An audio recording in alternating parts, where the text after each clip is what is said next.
Thank you, Brad. Now, the City of Nacogdoches Public Works Department will present to the City Council an emergency water well repair. As KTRE's Marilyn Gonzalez reports, the department says it's necessary to fix to avoid a future water supply shortage. The City of Nacogdoches well number 12 is located off U.S. Highway 59, and the Public Works Director, Case Opperman, says it's the city's biggest producing well. We want all of those wells to be operational just to ensure that we have adequate supply. He says right now the pump is down, but residents are not experiencing an impact while awaiting repairs. Opperman says the south end of town is supplied with a groundwater system. During this season, he says an average of 1 million gallons is used per day.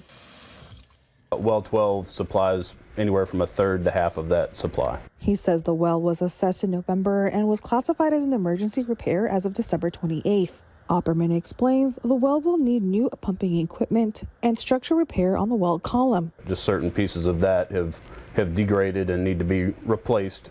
They'll disinfect it and scrub it, scrub the screens, and just get it back to 100%. He says the total cost is $248,625. Opperman says the department will use $225,000 from the groundwater capital improvement and $23,625 from the utility fund reserves. We want to go ahead and get it fixed as quickly as we can before another well potentially goes down and causes a supply issue. Marilyn Gonzalez, KTRE East Texas News 9.